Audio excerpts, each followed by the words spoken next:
ಉಲ್ಕೂರು ಗ್ರಾಮ ಪಂಚಾಯಿತಿಯಲ್ಲಿ ನೀರಿನ ಅದಾಲತ್, ಶುದ್ಧ ಕುಡಿಯುವ ನೀರಿನ ಘಟಕಗಳ ಪರಿಶೀಲಿಸಿದ ಅಧಿಕಾರಿಗಳು. ಉಲ್ಕೂರು ಗ್ರಾಮ ಪಂಚಾಯಿತಿ ವ್ಯಾಪ್ತಿಯಲ್ಲಿ ಸಾರ್ವಜನಿಕರ ಕುಡಿಯುವ ನೀರಿನ ಸಮಸ್ಯೆಗಳಿಗೆ ತಕ್ಷಣ ಸ್ಪಂದಿಸುವ ನಿಟ್ಟಿನಲ್ಲಿ ತಾಲೂಕು ನಿರ್ವಹಣಾ ಅಧಿಕಾರಿ ವೆಂಕಟೇಶಪ್ಪರವರ ಅಧ್ಯಕ್ಷತೆಯಲ್ಲಿ ಶುಕ್ರವಾರ ನೀರಿನ ಅದಾಲತ್ ಸಭೆಯನ್ನ ಹಮ್ಮಿಕೊಳ್ಳಲಾಗಿತ್ತು. ಅಧಿಕಾರಿಗಳ ತಂಡವು ಉಲ್ಕೂರು ಗ್ರಾಮದ ಶುದ್ಧ ಕುಡಿಯುವ ನೀರಿನ ಘಟಕಕ್ಕೆ ಭೇಟಿ ನೀಡಿ ಕಾರ್ಯನಿರ್ವಹಣೆಯನ್ನ ಖುದ್ದಾಗಿ ಪರಿಶೀಲಿಸಿದರು. ಪ್ರಸ್ತುತ ಪಂಚಾಯಿತಿ ವ್ಯಾಪ್ತಿಯ ಎಲ್ಲಾ ಗ್ರಾಮಗಳಿಗೂ ಶುದ್ಧ ನೀರು ಪೂರೈಕೆಯಾಗುತ್ತಿದೆ ಎಂಬುದನ್ನು ಖಚಿತಪಡಿಸಿದರು.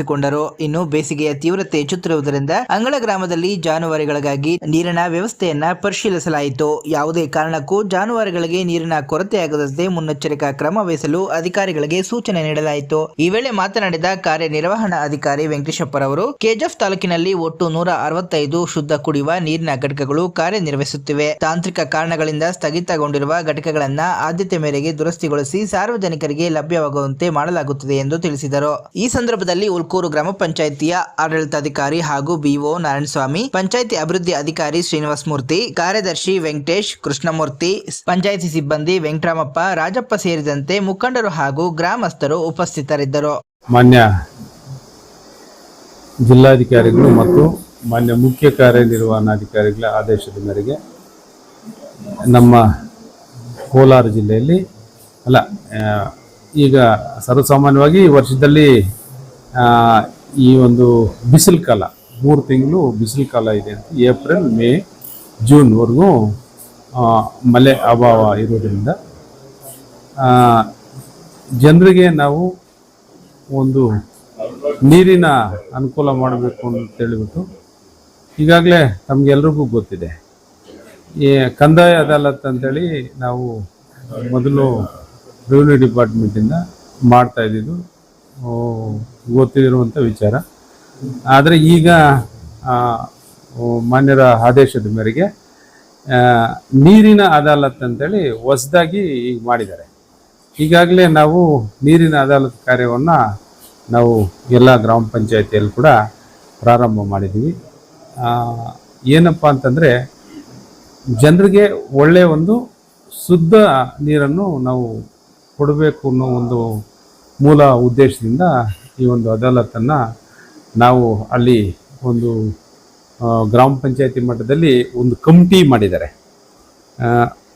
ಆ ಒಂದು ಕಮಿಟಿಯಲ್ಲಿ ಅಲ್ಲಿನ ಏನು ಈಗ ಗ್ರಾಮ ಪಂಚಾಯತಿಯಲ್ಲಿ ಚುನಾಯಿತ ಪ್ರತಿನಿಧಿಗಳು ಇಲ್ಲದೇ ಇರೋದ್ರಿಂದ ಆಡಳಿತಾಧಿಕಾರಿಗಳನ್ನು ಸರ್ಕಾರ ಆದೇಶದಂತೆ ನೇಮಕ ಮಾಡಿದ್ದಾರೆ. ಅವರು ಆ ಆಡಳಿತಾಧಿಕಾರಿಗಳು ಈ ಒಂದು ನೀರಿನ ಅದಾಲತ್ತು ಕಮಿಟಿಯ ಅಧ್ಯಕ್ಷರಾಗಿರ್ತಾರೆ. ಅವರು ಮತ್ತು 6-7 ಜನ ಕಮಿಟಿ ಮೆಂಬರ್ಸ್ ಇದ್ದಾರೆ. ಇದರಲ್ಲಿ ಆಡಳಿತಾಧಿಕಾರಿಗಳು ಅಧ್ಯಕ್ಷರಾಗಿರ್ತಾರೆ, ಪಂಚಾಯಿತಿ ಅಭಿವೃದ್ಧಿ ಅಧಿಕಾರಿಗಳು ಸದಸ್ಯ ಕಾರ್ಯದರ್ಶಿ ಆಗಿರ್ತಾರೆ, ಮತ್ತು ಗ್ರಾಮ ಪಂಚಾಯಿತಿ ವ್ಯಾಪ್ತಿಯಲ್ಲಿರುವ ಪಶುವೈದ್ಯಾಧಿಕಾರಿಗಳು ಮೆಂಬರ್ ಆಗಿರ್ತಾರೆ, ಮತ್ತು ಗ್ರಾಮ ಪಂಚಾಯಿತಿ ಕಿರಿಯ ಅಭಿಯಂತರರು ಸದಸ್ಯರಾಗಿರ್ತಾರೆ, ಗ್ರಾಮ ಆಡಳಿತಾಧಿಕಾರಿ ವಿಲೇಜ್ ಅಕೌಂಟೆಂಟು ಸದಸ್ಯರಾಗಿರ್ತಾರೆ, ಗ್ರಾಮ ಪಂಚಾಯತಿ ವ್ಯಾಪ್ತಿಯಲ್ಲಿರೋ ಬೆಸ್ಕಾಂ ಕಿರಿಯ ಅಭಿಯಂತರರು ಸದಸ್ಯರಾಗಿರ್ತಾರೆ, ಮತ್ತು ಅಲ್ಲಿರ್ತಕ್ಕಂಥ ಸ್ವಯಂ ಸೇವಕರು NGOs ಅಲ್ಲಿ ಅವರು ಕೂಡ ಒಂದು ಸದಸ್ಯರಾಗಿರ್ತಾರೆ. ಆ ಒಂದು ಸದಸ್ಯರನ್ನು ಒಳಗೊಂಡಂಥ ಈ ಒಂದು ಕಮಿಟಿ ಪ್ರತಿ ಒಂದು ಗ್ರಾಮ ಪಂಚಾಯತಿ ವ್ಯಾಪ್ತಿಯಲ್ಲಿ ಕೂಡ ನಾವು ಅದಾಲತ್ತು ಮಾಡ್ತಾಯಿದ್ದೀವಿ. ಈಗಾಗಲೇ ನಮ್ಮ ತಾಲೂಕಲ್ಲಿ ನೀರಿನ ವ್ಯವಸ್ಥೆ ಬಗ್ಗೆ ಎಲ್ಲಿ ಕೂಡ ಸದ್ಯಕ್ಕೆ ನೀರಿನ ಅಭಾವ ಇಲ್ಲ. ಬಲ್ಲಿಗೆರೆ ಗ್ರಾಮದಲ್ಲಿ ಒಂದು ಖಾಸಗಿ ಕೊಳವೆಯಿಂದ ನಾವು ನೀರು ತಗೊಳ್ತಾ ಇದ್ವು.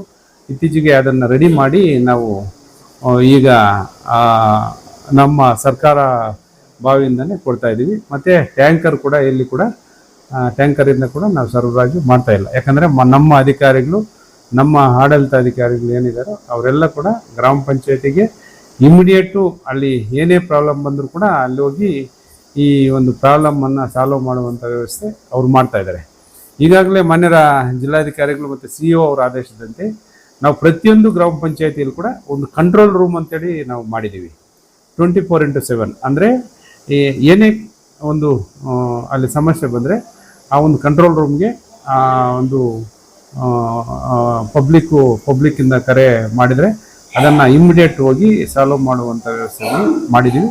ಅದೇ ರೀತಿ ತಾಲೂಕ್ ಪಂಚಾಯತಿಯಲ್ಲಿ ಮತ್ತು ಜಿಲ್ಲಾ ಪಂಚಾಯತಿಯಲ್ಲಿ ಕೂಡ ಕಂಟ್ರೋಲ್ ರೂಮ್ಸ್ ಆಗಿದೆ. ಈ ಅದು ಯಾವುದೇ ಪ್ರಾಬ್ಲಮ್ ಬಂದರೂ ಕೂಡ ನಾವು ಇಮಿಡಿಯೇಟು ತಕ್ಷಣ ಹೋಗಿ ಸಾಲ್ವ್ ಮಾಡುವಂಥ ವ್ಯವಸ್ಥೆ ಮಾಡಿದ್ದೀವಿ. ಈಗ ನಮ್ಮ ತಾಲೂಕಲ್ಲಿ ಸುಮಾರು 145 RO ಪ್ಲಾಂಟ್ಸ್ ಇದೆ. RO ಪ್ಲಾಂಟ್ಸು ಅದು ಪ್ರತಿಯೊಂದು ಕೂಡ ನಾವು RO ಪ್ಲಾಂಟ್ಸ್ ಕೆಲಸ ನಿರ್ವಹಿಸ್ತಾ ಇದೆ. ಅದರಲ್ಲಿ ಒಂದು 5 ಪ್ಲಾಂಟ್ಸು ರಿಪೇರಿ ಅಂತೆ, ಅಂದರೆ ಸ್ವಲ್ಪ ಮೇಜರ್ ರಿಪೇರಿ. RO ಪ್ಲಾಂಟ್ಸು ಮೊದಲು RWS ಇಂದ ಅದು ಮೇಂಟೈನ್ ಮಾಡ್ತಾ ಇದ್ರಿ. ಈಗ ಗ್ರಾಮ ಪಂಚಾಯತಿಯಲ್ಲೇ ಮಾಡಬೇಕು ಅಂತೇಳಿ ಗ್ರಾಮ ಪಂಚಾಯತಿಗೆ ಹಸ್ತಾಂತರ ಆಗಿದೆ. ಹಸ್ತಾಂತರ ಆದಮೇಲೆ ನಾವು ಅದನ್ನು ನಿರ್ವಹಣೆ ಮಾಡುವಂಥ ಕೆಲಸ ನಾವು ಮಾಡ್ತಾ ಇದ್ದೀವಿ. ಅಲ್ಲಿ ಘಟ್ಟಮಾದಮಂಗಲ ಪಂಚಾಯತಿ ಕುರೂರಲ್ಲಿ ಒಂದು RO ಪ್ಲಾಂಟ್ಸು ಸ್ವಲ್ಪ ಮೇಜರ್ ರಿಪೇರಿ ಇದೆ, ಅದನ್ನು ರಿಪೇರಿ ಮಾಡುವಂಥ ಕೆಲಸ ಮಾಡೋಕ್ಕೆ ಹೇಳಿದ್ದೀನಿ. ಮತ್ತು ನಲ್ಲೂರು ಮತ್ತು ಒಂದು ಇದು ಯಾವುದು ಕ್ಯಾಸಂಬಲ್ಲಿ ಪಂಚಾಯತಿಯಲ್ಲಿ ಒಂದೇ ಒಂದು ನಿಮಿಷ ಕೂಗಾನಲ್ಲಿ, ಮತ್ತು ಸುಂದರಪಾಳ್ಯ ಗ್ರಾಮ ಪಂಚಾಯತಿ ರಾಯಸಂದ್ರ, ತೀಗೋಲಲ್ಲಿ ಪಂಚಾಯತಿ ಐಪಲ್ಲಿ ಮತ್ತು ನಲ್ಲೂರು 5 ವಿಲೇಜಲ್ಲಿ ಸ್ವಲ್ಪ ಮೇಜರ್ ಪ್ರಾಬ್ಲಮ್ ಇದೆ. ಅದು ನಾವು ಇಮಿಡಿಯೇಟ್ ಮಾಡೋಕ್ಕೆ PDOಸ್ಗೆ ಮತ್ತು ನಮ್ಮ ಆಡಳಿತಾಧಿಕಾರಿಗೆ ಅದನ್ನು ನಾವು ಡೈರೆಕ್ಷನ್ ಕೊಟ್ಟಿದ್ದೀವಿ. ಅದು ಟೆಕ್ನಿಕಲ್ ಇವ್ರನ್ನ ತರಿಸಿ ನಾವು ಅದೆಲ್ಲ ಎಸ್ಟಿಮೇಟ್ ಎಲ್ಲ ಮಾಡಿಸಿದ್ದಾರೆ. ಆದಷ್ಟು ಒಂದು 2-3 ದಿವಸದಲ್ಲಿ ರಿಪೇರಿ ಆಗುತ್ತೆ, ಅದು ಏನು ತೊಂದರೆ ಇಲ್ಲ. ಹಾಗಾಗಿ ಮತ್ತೆ ಯಾವುದು ಕೂಡ ಇಲ್ಲಿ ಫ್ಲೋರೈಡ್ ವಿಚಾರದಲ್ಲಿ ಎಲ್ಲ ಕೂಡ ನಾವು ಅದು ಕಿಟ್ ಇದೆ, ಆ ಕಿಟ್ ಮುಖಾಂತರ FTK ಕಿಟ್ ಅಂತಿದೆ, ಆ FTK ಕಿಟ್ ಮುಖಾಂತರ ನಾವೆಲ್ಲ ಕೂಡ ನಾವು ಅದನ್ನು ಟೆಸ್ಟ್ ಮಾಡಿ ನೀರನ್ನು ಜನರಿಗೆ ಕೊಡ್ತಾ ಇದ್ದೀವಿ. ಮತ್ತು ನಾವು ಒಂದು ವಿಲೇಜಲ್ಲಿ ಫ್ಲೋರೈಡ್ ಇದೆ, ಅದು ಕ್ಯಾಸಂಬಲ್ಲಿ ಗ್ರಾಮ ಪಂಚಾಯತಿಯಲ್ಲಿ ಬರುತ್ತೆ. ಆ ನೀರನ್ನು ಯಾರು ಕೂಡ ಜನರು ಕುಡಿಬಾರದು ಅಂತ ಹೇಳ್ಬಿಟ್ಟು ಅದಕ್ಕೆ ಒಂದು ಬೋರ್ಡ್ ಹಾಕಿದ್ದೀವಿ. ಅದನ್ನು ಯಾರು ಕುಡಿಯೋಕ್ಕೆ ಅವಕಾಶ ಮಾಡಿಕೊಡ್ತಾ ಇಲ್ಲ. ಬೇರೆ ಯಾವುದೇ ಕೂಡ ಏನೂ ಕೂಡ ಪ್ರಾಬ್ಲಮ್ ಇರೋದಿಲ್ಲ.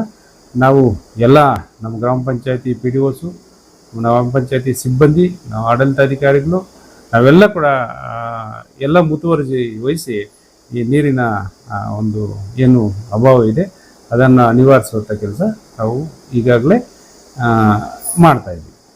ನನಗೆ ಹುಲ್ಕೂರು ಪಂಚಾಯತಿಯಲ್ಲಿ ನಾನು ಆಡಳಿತಾಧಿಕಾರಿಯಾಗಿ ಬಹುಶಃ ನಾನು ಬಂದೇ ಇಲ್ಲಿ BO ಆಗಿ 1 ತಿಂಗಳು ಆಯಿತು. ಸೊ ನಾನು ಇತ್ತೀಚೆಗೆ ಲಾಸ್ಟ್ ವೀಕು ಇಲ್ಲಿ ನಾನು ಇದು ಚಾರ್ಜ್ ತಗೊಂಡಿದ್ದೀನಿ. ಸೊ ನಾನು ಬಂದ ತಕ್ಷಣವೇ ಎಲ್ಲ ಹಳ್ಳಿಗಳ ಈ ಜಲಗಾರರು ಅಂತ ಕರಿತೀವಿ, ವಾಟರ್ ಮ್ಯಾನ್ಗಳನ್ನ ಅವ್ರನ್ನ ಕರೆದು ಎಲ್ಲೆಲ್ಲಿ ಹಳ್ಳಿಗಳಲ್ಲಿ ನೀರಿನ ಸಮಸ್ಯೆ ಇದೆ ಅಥವಾ ವಾಟರ್ ಫಿಲ್ಟರ್ಗಳ ಸಮಸ್ಯೆ ಇದೆ ಅಥವಾ ಬೋರ್ವೆಲ್ಗಳು ನೀರು ಸರಿಯಾಗಿ ಬರ್ತಿದೆಯಾ ಅಂತ ಹೇಳ್ಬಿಟ್ಟು ಎಲ್ಲ ಹಳ್ಳಿಗಳನ್ನು ಕೂಡ ನಾನು ರಿವ್ಯೂ ಮಾಡಿದ್ದೀನಿ. ಸೊ ಪರಿಶೀಲನೆ ಮಾಡಿದಾಗ ಒಂದಷ್ಟು ಸಣ್ಣ ಪುಟ್ಟ ಹಳ್ಳಿಗಳಲ್ಲಿ ಸಣ್ಣ ಪುಟ್ಟ ಈ ನಲ್ಲಿಗಳು, ಸಣ್ಣ ಪುಟ್ಟ ವಾಲ್ ಬಾಲ್ಸ್ ಈ ಥರ ಹೋಗಿರೋದನ್ನು ಹೇಳಿದ್ರು. ಅದೆಲ್ಲ ಕೂಡ ನಮ್ಮ PDO ಮುಖಾಂತರ ಹೇಳಿ ಅದನ್ನು ಸರಿ ಮಾಡಿದ್ವಿ. ಈ ಫಾರ್ ಎಕ್ಸಾಂಪಲ್ ಯಾವುದೋ ಒಂದು ಇದರಲ್ಲಿ ಯಾರು ಮಾರಸಂದ್ರ ಗ್ರಾಮದಲ್ಲಿ ವಾಲ್ ಇಲ್ಲ ಅಂತೇಳಿ ಹೇಳಿದರು. ಅದೇನು ಸಣ್ಣ ಮೈನರ್ ಅದಷ್ಟೇ, ಅದು ಕೆಲವು ಮೇಲಿನ ಮನೆಗಳಿಗೆ ನೀರು ಹೋಗಲ್ಲ ಅಂತೇಳಿ. ಸೊ ಆ ಥರದ್ದೆಲ್ಲ ಕೂಡ ಗಮನಿಸಿದೆ. ಯಾಕಂದರೆ ಈಗ ಹಳ್ಳಿಗಳಲ್ಲಿ ಏನಾಗುತ್ತೆ ಅಂದರೆ ಕೆಲವು ಮೇಲ್ಗಡೆ ಇರ್ತಕ್ಕಂಥ ಮನೆಗಳಿಗೆ ನೀರು ಹೋಗಲ್ಲ, ಕೆಳಗಡೆ ಇರೋ ಮನೆಗಳಿಗೆ ಮಾತ್ರ ನೀರು ಹೋಗುತ್ತೆ. ಸೊ ಈ ಥರದ್ದೆಲ್ಲ ಕೂಡ ನೀವು ಗಮನಿಸಬೇಕು. ಪಾಪ ಅವ್ರಿಗೆ ಗೊತ್ತಾಗೋದ್ರೆ ಯಾಕೆ ನೀರು ಬರೋಲ್ಲ ಅಂತಲೇ. ಸೊ ಅದನ್ನೆಲ್ಲ ಕೂಡ ವಾಟರ್ ಮ್ಯಾನ್ ಗಮನಿಸಬೇಕು ಅಂತಕ್ಕಂಥದ್ದು ವಿಚಾರವನ್ನು ಅವ್ರ ಜೊತೆ ಚರ್ಚೆ ಮಾಡಿ ಅದನ್ನು ಸಾಲ್ವ್ ಮಾಡಿದ್ದೀನಿ. ಆಮೇಲೆ ಇನ್ನು ಕೆಲವು ಕಡೆ ಈ ದೊಡ್ಡ ಕಾರಿ ಈ ಕಡೆ ಹೋದಾಗ ಇದೇ ಜಲಜೀವನ್ ಇದು ಏನೋ JJM ಇದಿದೆ ಅಂತಂದ್ರೆ ಅದಕ್ಕೆ TCಗೆಲ್ಲ ಫೋನ್ ಮಾಡಿ ಅಲ್ಲಿ ಕೂಡ ಸರಿ ಆಗಿದೆ, ಅದೇನು ಸಮಸ್ಯೆ ಇಲ್ಲ. ಆಮೇಲೆ ಇನ್ನು ಈ ಸ್ವಚ್ಛತೆ ಬಗ್ಗೆ ಈ ಚರಂಡಿಗಳು ಒಂದಷ್ಟು ಸ್ವಚ್ಛತೆ ಆಗಬೇಕು ಅಂತ ಕೂಡ ಅದಕ್ಕೂ ಕ್ರಮ ತಗೊಳ್ತಾ ಇದ್ವಿ. ಈಗ ಎಲ್ಲೆಲ್ಲಿ ಹಳ್ಳಿಗಳಲ್ಲಿ ಇದೆ, ಈಗ ಮಳೆಗಾಲ ಬಂದಿದೆ, ಒಂದಷ್ಟು ಚರಂಡಿಗಳೆಲ್ಲ ತುಂಬಿಕೊಳ್ಳೋದು ಇದೆಲ್ಲ ಆಗುತ್ತೆ, ಅದನ್ನೆಲ್ಲ ಕ್ಲೀನ್ ಮಾಡಿಸ್ಲಿಕ್ಕೆ ನಾವು ಕ್ರಮ ತಗೊಂಡಿದ್ವಿ, ಈಗಾಗಲೇ ಕ್ರಮ ತಗೊಂಡಿದ್ವಿ. ನಮ್ಮ ಸಾಹೇಬರು ಅದಕ್ಕೆ ಕ್ರಮ ತಗೊಂಡಿದ್ದಾರೆ. ಇನ್ನು ಸ್ಟ್ರೀಟ್ ಲೈಟ್ಸು ಇದೆಲ್ಲ ಕೂಡ ಒಂದಷ್ಟು, ಯಾಕಂದರೆ ಕತ್ಲುಗಿತ್ಲಾದಾಗ ಜನಕ್ಕೆ ಇದಾಗುತ್ತೆ ಅಂತ ಅದ್ರ ಬಗ್ಗೆ ಎಲ್ಲೇ ಸ್ಟ್ರೀಟ್ ಲೈಟ್ಸ್ ಇಲ್ಲ ಅದನ್ನೆಲ್ಲ ಕೂಡ ಪರಿಶೀಲನೆ ಮಾಡಿದ್ವಿ. ಈ ಜಲಗಾರರು ಇರ್ತಾರಲ್ಲ ಇವರೆಲ್ಲ ಹಳ್ಳಿಗಳಲ್ಲಿ ನೋಡ್ತಿರ್ತಾರೆ, ಅಲ್ಲಿ ಚರಂಡಿದಾಗ್ಬೋದು, ಅಲ್ಲಿ ಸ್ಟ್ರೀಟ್ ಲೈಟ್ಸ್ ಆಗ್ಬೋದು, ಅಲ್ಲಿನೇನಾದರೂ ವಾಟರ್ ಸಮಸ್ಯೆ ಈ ಥರದ್ದೆಲ್ಲ ಕೂಡ ಗಮನಿಸಿ ನನ್ನ ಗಮನಕ್ಕೆ ತರಬೇಕು ಅಂತ ನಾನು ಖುದ್ದ ನನ್ನ ನಂಬರೇ ಕೊಟ್ಟಿದ್ದೀನಿ ಅವರು, ಎಲ್ಲಿ ಸಮಸ್ಯೆ ಆಗುತ್ತೆ ಏನು ಅಂತ. ಅವ್ರ ಆ ಥರದ್ದೇನಾದರೂ ಇದ್ದಾದಾಗ ನನಗೆ ಗಮನಿಸ್ತಾರೆ, ನಾನು ಖುದ್ದ ಭೇಟಿ ಕೊಡ್ತೀನಿ. ಹಾಗಾಗಿ ಇಲ್ಲಿ ಈಗ ಸದ್ಯಕ್ಕೆ ಉಲ್ಕೂರು ಪಂಚಾಯತಿನಲ್ಲಿ ಯಾವುದೇ ಆ ಥರದ್ದೊಂದು ಸಮಸ್ಯೆಗಳು ಬಂದಿಲ್ಲ. ಸಣ್ಣ ಪುಟ್ಟ ಸಮಸ್ಯೆಗಳು ನಾನು ನೆನ್ನೆ ಮೊನ್ನೆ ಚರ್ಚೆ ಮಾಡಿದ್ವಿ ಮೀಟಿಂಗ್ ಬಂದಿರೋದನ್ನ ಅಲ್ಲೆಲ್ಲ ಸಾಲ್ವ್ ಮಾಡಿದ್ವಿ. ಈಗ ಏನಾದರೂ ಆ ಥರ ತೀರಾ ಸಮಸ್ಯೆಗಳಿದ್ದ ಕಡೆ ಖುದ್ದ ನಾನೇ ಭೇಟಿ ಮಾಡ್ತೀನಿ, ಸಮಸ್ಯೆನ ಬಗೆಹರಿಸ್ತೀನಿ. ಗ್ರಾಮ ಯಾವ ವಿಲೇಜಲ್ಲಿ ಕೂಡ 14 ವಿಲೇಜನ್ನು ಬರ್ತದೆ. 14 ವಿಲೇಜಲ್ಲಿ ಎಲ್ಲಿ ಕೂಡ ಬರಲ್ಲ. ಆಡಳಿತ ಅಧಿಕಾರಿಗಳು ಕೂಡ ಇಲ್ಲೇ ಇದೆ. ಅವರು ಎಲ್ಲಿ ಇದೆ ತಾವು ಹೇಳೋದು ಕರೆಕ್ಟ್ ಇದೆ. ಇಲ್ಲ ಅದು JJM ಸಂಬಂಧಪಟ್ಟಿದ್ದು. ಸ್ವಲ್ಪ ಲೀಕೇಜ್ ಇದೆ ಅಂತೇಳಿ ಈಗ ನೀರಿನ ಅದಾಲತ್ತು ಸಭೆಯಲ್ಲಿ ಕೂಡ ಕೆಲವರು ಹೇಳಿದ್ದಾರೆ. ಅದೇನು ಮೈನರ್, ಅದು ಮೇಜರ್ ಏನು ಅಲ್ಲ, ಸ್ವಲ್ಪ ರಿಪೇರಿ ಇದೆ ಅಂತೇಳಿ ವಾಟರ್ ಮೆನ್ಸ್ ನಮ್ಮ ಗಮನಕ್ಕೆ ತಂದಿದ್ದಾರೆ.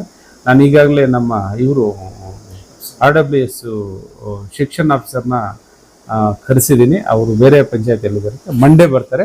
ಮಂಡೇ ಬಂದು ಎಲ್ಲ ವಿಲೇಜ್ಗಳು ಕೂಡ ಅದು ಖುದ್ದಾಗಿ ಪರಿಶೀಲನೆ ಮಾಡೋಕ್ಕೆ ಹೇಳಿದ್ದೀನಿ, ಮಾಡ್ತಾರೆ. ಕೆಲವು ಏನೂ ಇಲ್ಲ, ಬೋರ್ ಹಾಕಿದ್ದಾರೆ, ನೀರೆಲ್ಲ ಬಿದ್ದಿದೆ. 105 ಬೋರ್ ರಿಗ್ ಮಾಡಿದ್ದಾರೆ. 105ರಲ್ಲಿ 100ರಲ್ಲಿ ನೀರು ಬಂದಿದೆ, ಇನ್ನು 5 ನೀರಿಲ್ಲ. ಇದಕ್ಕೆ ಎಲ್ಲ TC ಅಲ್ಲಿ ಪಂಪು ಮೋಟ್ರು ಮತ್ತು ಪೆನಲ್ ಬೋರ್ಡ್ ಎಲ್ಲ ಕೊಟ್ಟಿದ್ದಾರೆ. TC ಪ್ರಾಬ್ಲಮ್ ಇದೆ. ಅದು KEB ಅವ್ರ ಹತ್ರ ನಿನ್ನೆ ನಮ್ಮ ಸಾಹೇಬರು ಮೀಟಿಂಗ್ ಕರೆದಿದ್ರು, ಅವ್ರನ್ನೆಲ್ಲ ಕರೆಸಿ ಹೇಳಿದ್ದಾರೆ, ಮಾತಾಡಿದ್ದಾರೆ. ಅವ್ರಿಗೆ ಡಿಪಾಸಿಟ್ ಎಲ್ಲ ಅಪ್ಲಿಕೇಶನ್ ಎಲ್ಲ ಕೊಡಬೇಕಂತೆ. ಅದು ಕೊಡೋಕ್ಕೆ ಇಲ್ಲಿ ಒಂದು 50 ಅಪ್ಲಿಕೇಶನ್ ಈಗಾಗಲೇ ರಿಜಿಸ್ಟ್ರೇಷನ್ ಆಗಿದೆ. ಈಗ ಇನ್ನೊಂದು 50 ಆಗಬೇಕು. ಅದು ಕೂಡ ಈ ವಾರದಲ್ಲಿ TC ಬಂದ ತಕ್ಷಣ ಅದನ್ನು ಕನೆಕ್ಷನ್ ಕೊಟ್ಕೊಂಡು ಎಲ್ಲೆಲ್ಲಿ ಪ್ರಾಬ್ಲಮ್ಸ್ ಇದೆಯೋ ಅಲ್ಲಿ ನಾವು ಸಾಲ್ವ್ ಮಾಡುವಂಥ ವ್ಯವಸ್ಥೆ ಮಾಡ್ತೀವಿ.